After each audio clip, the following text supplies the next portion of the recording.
अस्सलाम वालेकुम जी, मैं हूं बब्बू राना। सब दोस्तों का क्या हाल चाल है? सबको मेरा सलाम बड़े अदब से। काफ़ी अरसे बाद मैं अपने चैनल पे आपको नज़र आ रहा हूं। मैंने सोचा कि थोड़ा सा कोई अपने चैनल को थोड़ा हिलाया जुलाया जाए, ताकि जो ऑडियंस मेरे साथ जुड़ी हुई है, मैं कभी ऑडियंस नहीं इनको समझता हूं, अपने भाई समझता हूं हमेशा।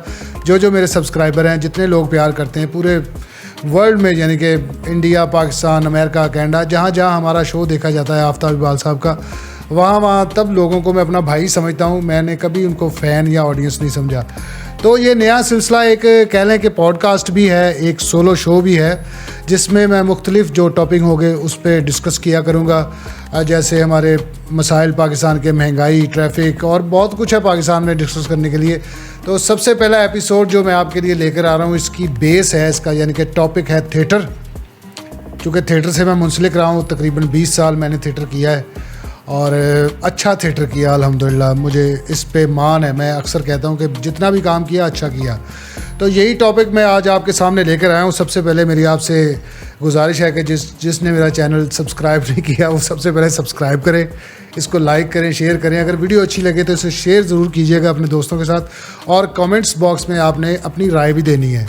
तो जल्दी शुरू करते हैं आज का टॉपिक। तो ये बात है 1985 की। मैं किसी जंग की गल नहीं करने लगा। ये बात है 1985 की, जब मैंने पहला थिएटर देखा।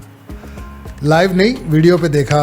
और उस वक्त थिएटर करने वालों में बहुत बड़े नाम हुआ करते थे, यानी कि अमानुल्लाह साहब, सुहेल अहमद साहब, आबिद खान साहब, खालिद अब्बास डार साहब, वसीम अब्बास साहब, अनैस हसन भट्टी साहब के जो बेटे वो, शौकी खान साहब, अनवर अली साहब, बब्बू बराल साहब, और द लेजेंड तारक जवेद साहब, हाँ जी, खालिद सलीम मोटा साहब। ये लोग थिएटर किया करते थे और इतना महज़ब थिएटर था कि आप लोग अपनी मुझे आज भी याद है, जब शादियां होती थी हमारे घरों में, पूरे ख़ानदान 500 बंदा इकट्ठा होया होंदा सी एक वेड़े दे विच।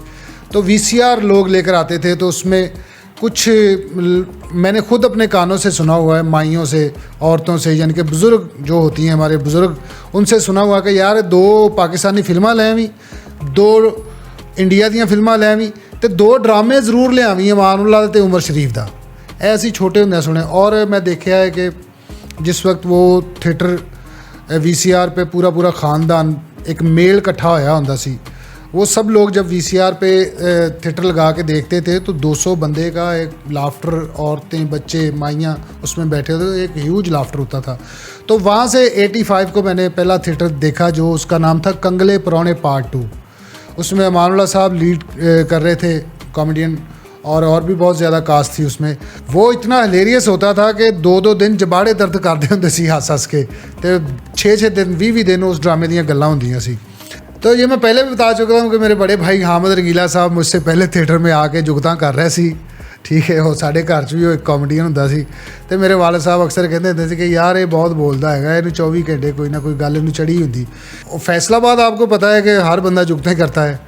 और मुझे आज भी याद है, बिरजू एक आर्टिस्ट था हमारा थिएटर का, वो जी आइटम सी अमीनू बला भाई, अमीनू बला 10 दी कुल्फी 50 दी चाह, अमीनू बला। उसने ना वाइट बाल, चिट्टे वाल कीते सी। स्टाइल है अजकल, तुहानूं पता, उन्हें सारे चिट्टे वाल कीते। तो साढ़े घर आया तो मेरी वालदा नूं इस तरह ना गोडे हत्थ ला के मिलिया, कहंदा माँ जी की हाल है। मेरी माँ कहती वे परां हट, मेरे दादे की उम्र दा तो मैनूं माँ जी कह रहे हैं। यानी कि इतने उन्होंने बात की तो इतना बड़ा लाफ्टर हुआ। सो वापस आते हैं टॉपिक पे। थिएटर बड़ा महज़ब थिएटर हो रहा सी पाकिस्तान दे, बड़ा अच्छा हुंदा सी। ਜਦੋਂ ਇਹ लोग जिन्हां दे मैं नाम लै, तमाम फैमिली थिएटर हुंदा सी। हॉल दे विच एक नज़र वजदी हुंदी सी, ते बच्चे, माइयां, औरतां, बाबे, जवान सब लोग बैठ के ड्रामा वेख रहे हुंदे सी। और अगर कोई दौराने ड्रामा बच्चा रो पैंदा सी तो 12-14 गल्लां उहदे ते हो जांदियां सी।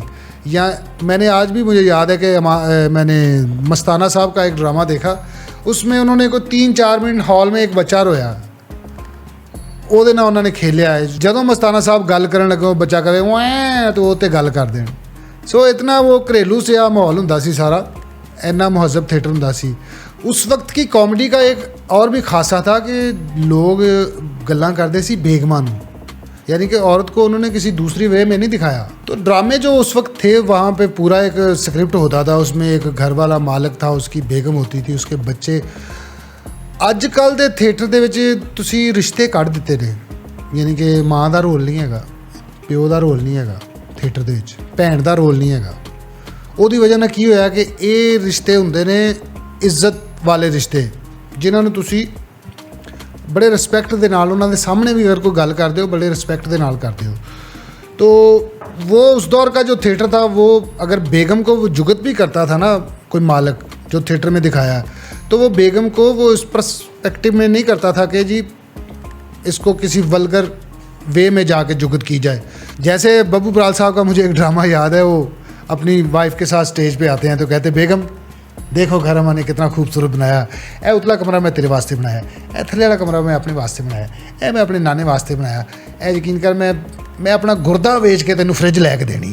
यानी कि इस तरह के बड़े अच्छे अच्छे उन्होंने लाफ्टर, सादी गल हुंदी सी उदों, ऑडियंस भी सादी हुंदी सी। ਇਹ भी गल नहीं उदों ऑडियंस सादी हुंदी सी। उस्तादां दा ये भी कहना है कि आप लोग जैसा काम करोगे, जिस लेवल का काम करोगे, वैसी ही ऑडियंस आपको देखने आएगी। तो ऑडियंस तब भी वही थी, आज भी वही है। सवाल ये है कि हम थिएटर पे दिखा क्या रहे हैं, यानी कि ਅਸੀਂ ਤੁਹਾਨੂੰ ਕੀ ਵਿਖਾ ਰਹੇ ਹਾਂ। ਤੁਸੀਂ ਅੱਜ ਡਰਾਮਾ ਚੁੱਕ ਕੇ ਵੇਖ ਲਓ ਜਿਹੜਾ 3-4 ਦਿਨ ਪਹਿਲੇ ਅਪਲੋਡ ਹੋਇਆ, ਉਹਦੇ ਵਿੱਚ ਤੁਹਾਨੂੰ ਪਹਿਲੇ 5 ਮਿੰਟਾਂ ਦੇ ਵਿੱਚ 50 ਗੱਲਾਂ ਐਸੀਆਂ ਮਿਲਣਗੀਆਂ ਤੁਸੀਂ ਬੰਦ ਕਰ ਦਿਓਗੇ। ਤੁਸੀਂ ਆਪਣੀ ਫੈਮਿਲੀ ਦੇ ਨਾਲ ਬੈਠ ਕੇ ਉਹਨੂੰ ਨਹੀਂ ਵੇਖ ਸਕੋਗੇ। ਉਹ ਘਰ ਦੇ ਵਿੱਚ ਤੁਸੀਂ ਉਹਨੂੰ ਲਾਊਡ ਨਹੀਂ ਵੇਖ ਸਕੋਗੇ। ਉਹਨੂੰ ਇਸ ਨਹਿਜ 'ਤੇ ਲਿਆ ਦਿੱਤਾ ਗਿਆ। ਇਹਦੇ ਵਿੱਚ ਕਸੂਰਵਾਰ ਜੇ ਮੈਂ ਕਹਾਂਗਾ ਤਾਂ ਇਹਦੇ ਵਿੱਚ ਸਭ ਤੋਂ ਪਹਿਲਾਂ ਕਸੂਰਵਾਰ ਮੈਂ ਆਪ ਹਾਂ। ਉਹਦੀ ਵਜ੍ਹਾ ਇਹ ਵੇ ਕਿ मैं थिएटर छाड़ता। इस तरह सुहेल अहमद साहब ने थिएटर छाड़ता, और बड़े आर्टिस्ट जिन्होंने थिएटर को खैरबाद कह, हनी अलबेला ने थिएटर को खैरबाद कह दिया। और यानी कि जुगत अमानुल्लाह साहब कहते होंगे सी, ओए कुड़ियां नूं जुगता ना करिया करो, स्टेज ते बेज़बान हुंदियां ने, इन्हां ने किहड़ा जवाब देना हुंदा है। अमानुल्लाह साहब कहते बेज़बान नूं जुगत ना करो, कुड़ियां बेज़बान। हुण जिहड़ी जुगत अगर औरत नूं भी हो रही ना, ਉਹਦੇ ਵਿੱਚ ਸੈਕਸ ਵਾਜ਼ੇ ਨਜ਼ਰ ਆ ਰਿਹਾ। मैं सॉरी है ਤੁਹਾਡੇ ਸਾਹਮਣੇ वर्ड्स बोल ਰਿਹਾ ਵਾਂ ਕਿ ਇਹ ਤੁਹਾਨੂੰ ਇਸ ਤਰ੍ਹਾਂ ਹੀ ਸਮਝ ਆਉਣਾ ਸੀ ਕਿ ਅਗਰ ਕੁੜੀ ਦੇ ਨਾਲ ਵੀ ਸਾਡੇ ਪਾਕਿਸਤਾਨ ਦੇ ਵੱਡੇ ਵੱਡੇ ਸਟਾਰ ਤੁਸੀਂ ਵੇਖ ਲਓ ਚੁੱਕ ਕੇ ਕਿ ਉਹ ਐਸੀ ਹਰਕਤ ਕਰ ਰਹੇ ਨੇ ਕਿ ਤੁਸੀਂ ਘਰ ਇਸ ਤਰ੍ਹਾਂ ਚੈਨਲ ਚੇਂਜ ਕਰ ਰਹੇ ਹੋ ਆਪਣੇ ਟੀਵੀ 'ਤੇ ਬਹਿ ਕੇ, ਅਚਾਨਕ ਇੱਕ ਡਰਾਮੇ ਦਾ ਲੱਗਾ ਇਸ ਸਕਰੀਨ 'ਤੇ, ਉੱਤੋਂ ਤੁਹਾਨੂੰ ਵਕਤ ਪੈ ਗਿਆ ਕਿ ਮੈਂ ਫਟਾਫਟ ਚੇਂਜ ਕਰ ਦਿਆਂ। ਕਿਉਂ? ਬੇੜੇ ਗਰਕ ਹੋਏ ਪਏ ਨੇ। ਅਤੇ ਇਹਨੂੰ ठीक पंजाब हुकूमत ने, तुहानूं पता उज़मा बुखारी साहिबा ने बड़े चक्कर लाए ने कुड़ियां दे कपड़े चुक चुक के, यानी कि जिहड़े हैंगरां ते कपड़े लगे हुंदे ने चुक चुक के वेख रहे हैं। भाई आपका ये काम नहीं है उज़मा बुखारी साहिबा। तुसीं 4-5 दिन उत्थे चक्कर लाया है थिएटर, तुसीं आ गए, मैनूं दसो कित्थे काम ठीक हो रहा है जी। नसीम विकी साहब बहुत अच्छा थिएटर कर रहे हैं। नसीम विकी साहब कल्ले की करन? नसीम विकी साहब नो डाउट बहुत अच्छे राइटर, डायरैक्टर और डांसर वो है ने विकी साहब, वो तो मेरा उन्होंने नाल मजाक भी है। लेकिन विकी साहब नूं भी जिन्नी देर तक टीम देखो, छोटे आर्टिस्ट नूं जिहड़े जूनीयर आर्टिस्ट ने ना, मतलब जिस तरह साडे अल्फला थिएटर सी, ਉਹਦੇ ਵਿੱਚ तमाम ਵੱਡੀ टीम हुंदी सी, किंग लोग अमान चांद साहब, इफ्तिखार ठाकुर, आगा माजिद, नासिर चनेवटी, साजन अब्बास, ताहिर निशाद, सखावत नाज, यानी कि एक फट्टे ते सारी मेन कास्ट हुंदी सी। ते ड्रामा यानी कि फिर राइटर लैस हो गया। ड्रामा राइटर क्यों लैस हो गया? आर्टिस्ट नूं आप आदत पै गई ड्रामा लिखण दी। ਉਹ यार ठीक है डायरैक्टर ਨੂੰ ਕੀ ਪੈਸੇ देने ने यार, मैं आप लिख लेना। डायरैक्टर साहब घर बह के सिगरटां पी के अटैक हो गए मर गए। उस तो बाद राइटर है नहीं, डायरैक्टर है नहीं, डायरैक्टर भी एक्टर आ। ਜਿਹੜਾ आर्टिस्ट ਜਾਂ थिएटर ਤੇ ਜਿਹੜਾ परफॉर्म ਕਰਨ ਵਾਲਾ, ਜਦੋਂ ਉਹ ਆਪ डायरैक्टर और एक्टर ਹੋਏਗਾ ना, ਉਹ ਸਾਰਾ ਡਰਾਮਾ ਆਪਣੇ ਆਲੇ ਦੁਆਲੇ ਲਿਖੇਗਾ, ਯਾਨੀ ਕਿ ਆਪਣੇ 'ਤੇ ਹੀ ਲਿਖੇਗਾ। ਉਹ ਕਿਸੇ ਹੋਰ ਨੂੰ ਮੌਕਾ ਹੀ ਨਹੀਂ ਦੇਗਾ। ਇਹ ਫਾਈਨਲ ਔਰ ਪੜ੍ਹੀ ਲਿਖੀ ਗੱਲ ਹੈ। ਤੁਸੀਂ ਮੈਂ ਅਜ਼ਮਾਇਆ ਵੀ ਹੈ। ਮੇਰੇ ਦੋਸਤ ਕਈ ਇਸ ਟਾਈਮ ਡਾਇਰੈਕਟਰ ਨੇ ਜਿਹੜੇ ਆਪਣੇ ਆਪ ਨੂੰ ਸੋ ਕਾਲਡ ਰਾਈਟਰ ਵੀ ਕਹਿੰਦੇ ਨੇ, ਉਹ ਨਹੀਂ ਅੱਛਾ ਕੰਮ ਕਰ ਰਹੇ। ਸੌਰੀ ਟੂ ਸੇ, ਮੇਰੇ ਜਿੰਨੇ ਵੀ ਦੋਸਤ ਨੇ ਮੈਂ ਕਹਾਂਗਾ ਤੁਸੀਂ, ਤੁਹਾਡੇ ਕੋਲ ਅੱਛਾ ਕੰਮ ਨਹੀਂ ਹੋ ਰਿਹਾ। ਤੁਸੀਂ ਜਿਹੜਾ ਅੱਜ ਥੀਏਟਰ ਪੇਸ਼ ਕਰ ਰਹੇ ਹੋ, ਤੁਸੀਂ ਉਹਦੇ 'ਤੇ ਸੌਰੀ ਟੂ ਸੇ ਔਰਤ ਦੀ ਨੁਮਾਇਸ਼ ਕਰ ਰਹੇ ਹੋ। ਹਾਂਜੀ, ਗਾਣੇ ਦੇ ਮੁਹਤਾਜ ਹੋ ਗਏ ਹੋ ਤੁਸੀਂ। ਤੁਹਾਨੂੰ ਭੈੜੇ ਹੋਏ ਵੀ ਨਹੀਂ ਪਤਾ ਕਿ ਗਾਣਾ ਕਿਵੇਂ ਸਿਚੁਏਸ਼ਨ 'ਚ ਲਿਆਉਣਾ ਹੈ। ਤੁਹਾਡਾ ਗਾਣੇ 'ਤੇ ਇੰਟਰਵਲ ਹੈ, ਗਾਣੇ 'ਤੇ ਐਂਡ ਹੈ। ਤੁਸੀਂ ਕੀ ਉੱਥੇ ਮੈਸੇਜ ਦਿਓਗੇ ਐਂਡ 'ਤੇ, ਜਾਂ ਕੀ? ਕਿਉਂਕਿ ਤੁਹਾਡੇ ਕੋਲ ਸਕ੍ਰਿਪਟ ਨਹੀਂ ਹੈਗਾ। ਤੁਹਾਡੇ ਕੋਲ ਪੋਰਸ਼ਨ ਨੇ 8-8 ਮਿੰਟ ਦੇ, 10-10 ਮਿੰਟ ਦੇ। ਓਏ ਤੂੰ ਕੀ ਕਰ ਲੈਣਾ ਇੱਧਰ ਆ, ਚੱਲ ਤੂੰ ਬਣ ਜਾ। ਓਏ ਤੂੰ ਕੀ ਕਰ ਲੈਣਾ ਇੱਧਰ ਆ, ਉਹ ਤੂੰ ਇਹ ਬਣ ਜਾ। भाई ऐसे नहीं होगा। इंडिया में मास्टर सलीम साहब का पिछले दिनों मैं क्लिप देख रहा था। इंडिया में मास्टर सलीम ने डायरेक्ट पाकिस्तान के कॉमेडियंस को पता क्या कहा, उसने कहा यार ਤੁਹਾਡੇ ਘਰਾਂ 'ਚ ਮਾਵਾਂ ਭੈਣਾਂ ਕੋਈ ਨਹੀਂ, ਤੁਹਾਨੂੰ ਕੋਈ ਨਹੀਂ ਰੋਕਣ ਵਾਲਾ, ਤੁਹਾਨੂੰ ਕੋਈ ਨਹੀਂ ਇਹ ਕਹਿਣ ਵਾਲਾ ਕਿ ਇਸ ਤਰ੍ਹਾਂ ਦੀਆਂ ਗੱਲਾਂ ਨਾ ਕਰੋ। ਮੈਂ ਚੂँकि ਖੁਦ ਹੁਣ ਸ਼ਰਮਿੰਦਾ ਹੁੰਨਾ ਵਾਂ ਜਿੱਥੇ ਮੈਂ ਦੱਸਣਾ ਵਾਂ ਕਿ ਮੈਂ ਥੀਏਟਰ ਕੀਤਾ ਹੈ। ਉਹ ਲੋਕਾਂ ਨੂੰ ਕੀ ਪਤਾ ਮੈਂ ਕਿਹੋ ਜਿਹਾ ਥੀਏਟਰ ਕੀਤਾ। ਔਰ ਮੈਂ ਸ਼ੁਕਰ ਇਹ ਵੀ ਕਰਨਾ ਕਿ ਮੈਂ ਲਾਹੌਰ 8-9 ਸਾਲ ਕੰਮ ਕੀਤਾ, ਮੇਰਾ ਰਿਕਾਰਡ ਨਹੀਂ ਹੋਇਆ। ਜਿਹੜੇ 1-2-4 ਡਰਾਮੇ ਰਿਕਾਰਡ ਹੋਏ ਉਹ बस नॉर्मल ही सी। जड़ा मैं अलहमरा च परफॉर्म किया, अलहमरा हॉल जो है माल रोड पे, वो आज भी आर्ट सेंटर है बहुत बड़ा, उसमें आर्ट दिखाया जाता है।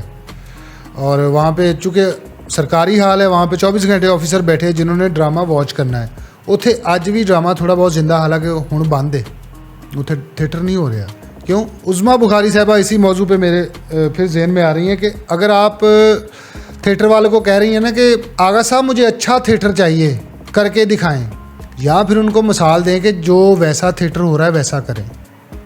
अलहमरा आर्ट सेंटर को आप ओपन करें, वहाँ पे पढ़े लिखे लोगों को लेकर आएँ जो ड्रामा वॉच करें, जो ड्रामे का ध्यान रखें और जिनको पता हो कि हमारे कल्चर में क्या क्या चलता है, क्या क्या हमारा कल्चर है। असी अपना कल्चर ही भुल गए हैं ना। इत्थे कोई चज दी फिल्म बन रही, ना कोई म्यूजिक बन रहा। ठीक है, म्यूजिक जिहड़ा पिछे है बनया तुसीं सारिਆਂ ने वेखिया है। अल्लाह जनता ही घर करे, बड़े बड़े वड्डे मौसीकार फौत हो गए ने। मास्टर जुल्फकार अतरे साहब बहुत अच्छा म्यूजिक उन्होंने बनाया, वो उदों दा ही बनया, उस तो बाद नहीं बनया। 2000 तो पहले यानी कि 2000 तो पहले जिहड़े काम होए ने। सो थिएटर नूं हुण अच्छा करन वास्ते मैं यही कहांगा कि ਇਹਦੇ ਵਿੱਚ ਪੜ੍ਹੇ ਲਿਖੇ ਲੋਕ, ਆਰਟ ਦੇ ਮੁਨਸਲਿਕ ਲੋਕ, ਜਿਵੇਂ ਸਾਡੇ ਅੱਜ ਜ਼ਿੰਦਾ ਨੇ, ਸਾਡੇ ਕੋਲ ਐਡੀ ਵੱਡੀ ਖੇਪ ਅਜੇ ਤੱਕ ਜ਼ਿੰਦਾ ਹੈ, ਅੱਲਾ ਦਾ ਸ਼ੁਕਰ ਹੈ। ਖਾਲਿਦ ਅਬਾਸ ਡਾਰ ਸਾਹਿਬ, ਇਰਫਾਨ ਖੋਸਰ ਸਾਹਿਬ, ਹਾਂਜੀ, ਸੁਹੇਲ ਅਹਿਮਦ ਸਾਹਿਬ, ਹੋਰ ਇਹਨਾਂ ਦੇ ਨਾਲ ਦੇ ਜਿਹੜੇ ਸੀਨੀਅਰਸ ਨੇ ਜਿਨ੍ਹਾਂ ਨੇ ਅੱਛਾ ਮਹੱਜ਼ਬ ਥੀਏਟਰ ਕੀਤਾ ਹੈ, ਉਹ ਜ਼ਿੰਦਾ ਨੇ। ਉਹਨਾਂ ਨੂੰ ਲਿਆ ਕੇ ਉਹਨਾਂ ਨੂੰ ਅਹੁਦੇ ਦਿਓ, ਇਹ ਗੱਲਾਂ ਨਾ ਕਰੋ, ਉਹਨਾਂ ਨੂੰ ਅਹੁਦੇ ਦਿਓ, ਆ ਕੇ ਕਿਸੇ ਨੂੰ ਚੇਅਰਮੈਨ ਬਣਾਓ, ਕਿਸੇ ਨੂੰ ਕੁਛ ਬਣਾਓ, ਤਾਂ ਕਿ ਅਗਲੇ ਨੂੰ ਪਤਾ ਹੋਵੇ ਕਿ ਯਾਰ ਮੈਨੂੰ भी इज्जत मिली। आर्टिस्ट पैसों का भूखा नहीं होता, आर्टिस्ट को जब इज्जत मिले वो भाग के आता है। पैसा ज़िंदगी की ज़रूरत है, ज़रूर चाहिए होंगे, लेकिन ਉਹਦੇ ਨਾਲ ਉਹਦੀ ऑनरशिप भी बहुत ज़रूरी है। इन लोगों को आप दें जी अलहमरा, खालिद अबास डार, जिन लोगों का मैंने नाम लिया, खालिद अबास डार साहब, इरफान खोसर साहब, सुहेल अहमद साहब और इनके बैच के जितने भी लोग इस वक्त जिंदा हैं, इनको दें थिएटर अलहमरा। 3 हॉल है वहाँ पर, एक बहुत बड़ा हॉल है 1 नंबर, एक छोटा 2 नंबर और एक तीसरा हॉल नंबर। वो 3 हाल की करने सी, ਉੱਥੇ ਆਪਣੇ ਕਲਚਰ ਨੂੰ ਪ੍ਰਮੋਟ ਕਰੋ, ਗੌਰਮੈਂਟ ਇਨਵੈਸਟ ਕਰੇ, ਉੱਥੇ ਅੱਛਾ ਕੰਮ ਪੇਸ਼ ਕੀਤਾ ਜਾਵੇ ਤਾਂ ਕਿ ਅਸੀਂ ਆਪਣੀ ਆਵਾਮ ਨੂੰ ਆਪਣਾ ਕਲਚਰ ਵਿਖਾ ਸਕੀਏ ਤੇ ਸਾਡੇ ਥੀਏਟਰ ਦੀ ਜਿਹੜੀ ਖੋਈ ਹੋਈ ਇੱਜ਼ਤ ਹੈ ਸ਼ਾਇਦ ਅਸੀਂ ਉਹਨੂੰ ਵਾਪਸ ਲਿਆ ਸਕੀਏ। ਅੱਜ ਦਾ ਵੀਡੀਓ ਇਹਨਾਂ ਹੀ ਸੀ। ਵੈਸੇ ਤੁਹਾਡੇ ਨਾਲ ਇੰਟਰੈਕਸ਼ਨ ਕਰਨੀ ਸੀ, ਇਨਸ਼ਾ ਅੱਲਾਹ ਮੈਂ ਪੋਡਕਾਸਟ ਦਾ ਸਿਲਸਿਲਾ ਬਕਾਇਦਾ ਸ਼ੁਰੂ ਕਰ ਰਿਹਾ ਵਾਂ। ਮੇਰੇ ਨਾਲ ਗੈਸਟ ਵੀ ਹੋਇਆ ਕਰਨਗੇ ਪੋਡਕਾਸਟ ਦੇ ਵਿੱਚ, ਸਿੰਗਿੰਗ ਵੀ ਹੋਏਗੀ, ਸੋਲੋ ਸਿੰਗਿੰਗ ਵੀ ਤੁਹਾਨੂੰ ਸੁਣਾਵਾਂਗੇ, ਕਾਮੇਡੀ ਦਾ ਤੜਕਾ ਵੀ ਤੁਹਾਨੂੰ ਕਾਮੇਡੀ ਵੀ ਵਿਖਾਵਾਂਗੇ, ਕਿਉਂਕਿ ਜੋ ਸਾਡਾ है वे असल। तो थैंक यू सो मच, तुसी वीडियो वॉच किया, बहुत शुक्रिया। जान तो पहले मैं यही कहांगा कि मेरे चैनल सबसक्राइब जरूर करना है, इनू लाइक भी करना है, वीडियो शेयर करनी है, तो कॉमेंट्स बॉक्स दे तुसी अपने आइडियाज़ भी शेयर करने ने और अपनी राय भी देनी है कि मज़ीद बेहतरी किवें आ सकती है। Thank you so much.